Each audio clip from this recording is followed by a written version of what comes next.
Hi friends, welcome back to another presentation in ophthalmology by All Learn and Law team. Today we are going to talk about some important causes for loss of central vision. You must remember the central vision is a function of macula.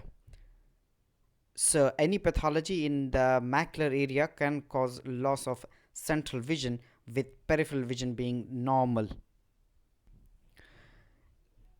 Age gives a very important clue to the possible causes for loss of central vision. For example, loss of central vision in an elderly patient is commonly due to macular degenerations like wet age related macular degeneration or dry age related macular degeneration. Vein occlusions can cause loss of central vision commonly in elderly population, but sometimes you come across young patients developing vein occlusions. In 20 to 40 years of age group, the common reasons are central serous chorioretinopathy, that is CSCR, or macular hole, where there's a defect in the layers of the retina in the macula. Choroidal neovascular membrane, especially in myopic patients, can happen in young patient, which can cause sudden loss of central vision. Choroidal melanomas are again commonly seen in Caucasians. They can present with loss of vision if they involve the macular area. Any non-diabetic patient can have diabetic macular edema, which can cause loss of central vision. Some characteristic features of loss of central vision are: one is it's painless in case of retinal pathologies. If there is a central blurring of vision or metamorphopsia, that is distortion, or sometimes patients may say the images appear smaller or bigger, it suggests a macular pathology. Very short duration loss of central visions generally suggests choroidal neovascular membranes, that is bleeds from the choroidal neovascular membranes, like in wet AMD or myopic choroidal neovascular membranes. Vein occlusions can cause macular edema, causing sudden loss of vision as well. Slowly progressive loss of vision can happen in dry age related macular degenerations, diabetic macular edema patients, CSR, macular holes, or vitreomacular tractions. It's not unusual to pick up decreased central vision in patients who are asymptomatic. Like when you assess them for cataracts, you notice they have got some changes in the macula, as in case of dry age related macular degenerations, central serous retinopathy, which might have resolved pigment epithelial detachments. Fundus examination in these patients may show hemorrhages in the macular area. If the hemorrhages are deep, it can be due to choroidal neovascular membranes, as in wet AMD, or choroidal neovascular membrane from any cause, as we discussed. If there are hemorrhages all around the retina, it generally suggests vein occlusion, which is unilateral, or you may see hemorrhages all around the retina in both the eyes, as in case of diabetics. Sometimes you may see retinal elevation, that is edema, without hemorrhages, commonly in CSR or macular holes or pigment epithelial detachments or cystoid macular edemas.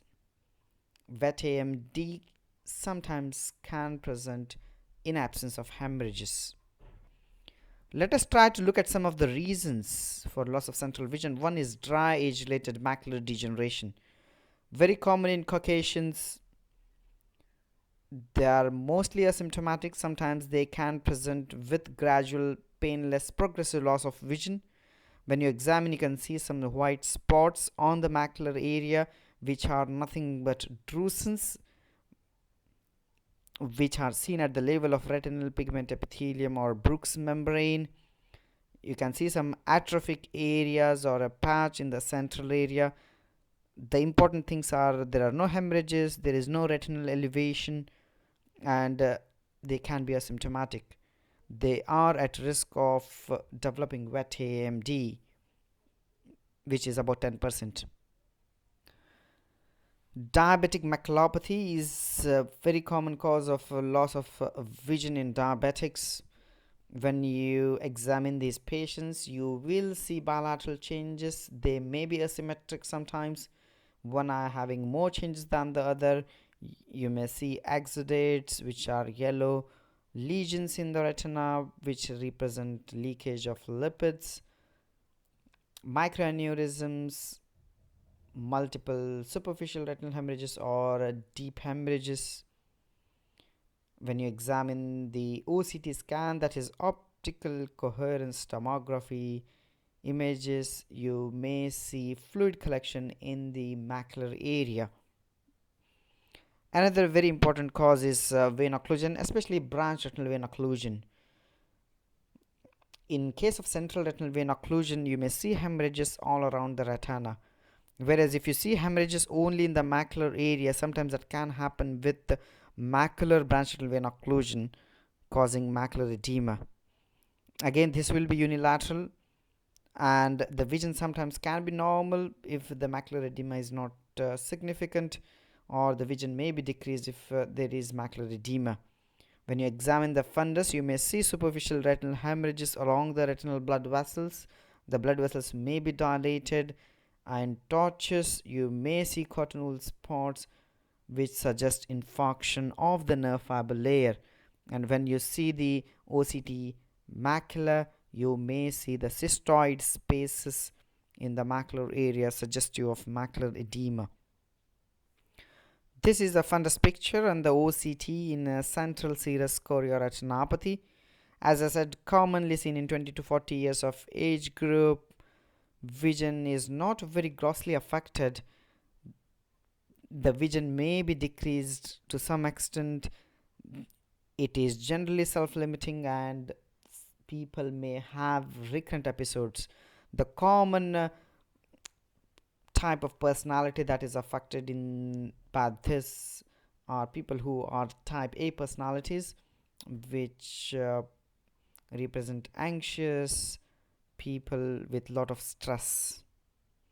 When you examine the fundus, you may see a well-defined retinal elevation with well-defined borders. There will not be any hemorrhages.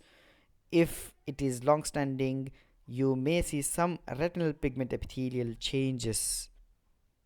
Obviously, fundus fluorescein angiography will help to make a definitive diagnosis. Macular hole causes gradual onset distortion or blurring of central vision. When you examine the fundus, you may see a round, well-defined oval or circular lesion with sometimes yellow-white deposits. When you examine with the light of a slit lamp beam, you may see a defect in the central slit, which is called as Watzke-Allen test. This will be positive in patients with macular hole. There won't be any hemorrhages generally, and you may see some subretinal fluid. This will need a surgery to close the macular hole. Obviously, when you see the OCT section of the macula, you may see the full thickness defect. Myopic choroidal neovascular membranes are a very common cause for sudden distortion or waviness in vision in a high myopic patient. They present with sudden loss of vision. On examination, you may see some small flat grayish membrane or hyperpigmentation.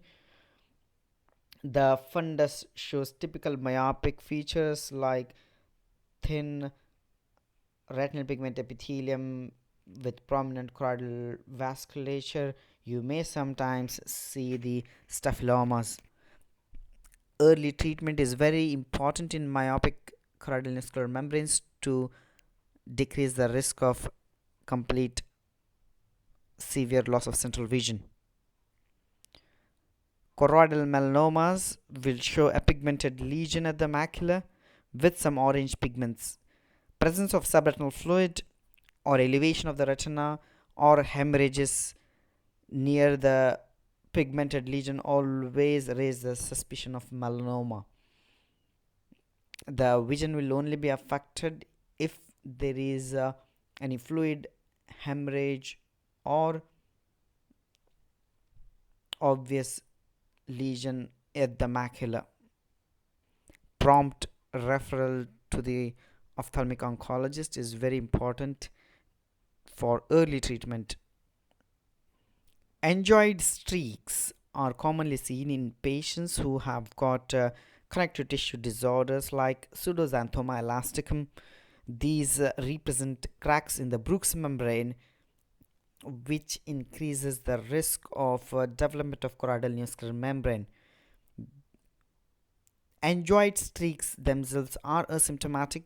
However, if they develop a choroidal neovascular membrane, it can cause bleed in the macular area, causing sudden distortion and loss of vision. When you examine the fundus, you can see some deep irregular lines radiating from the optic disc, and the fundus will have a typical orange peel appearance. Another cause for loss of central vision is a choroidal neovascular membrane from an inflammatory cause like chorioretinitis or idiopathic choroidal neovascular membranes, which can be seen in young patients with multiple white spots or the inflammatory lesions with some subretinal fluid sometimes.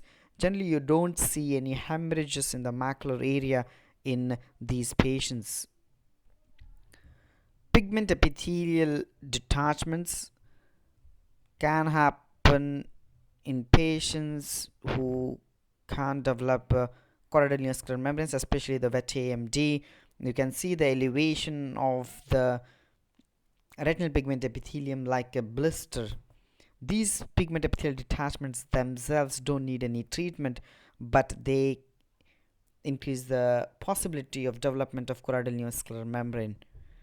The patient should be warned of this risk. Macular telangiectasias are abnormal tiny blood vessels around the fovea, which can be seen in diabetics or hypertensives, or sometimes they may be idiopathic. They cause leakage around the macular area, causing distortion and loss of central vision. Obviously, wet AMD is a very common cause of loss of central vision in elderly people in Western population. If you want to know more about wet AMD, please go through our lecture series on wet AMD. Once again, we thank you all for watching our lectures at All Around Law. Thank you.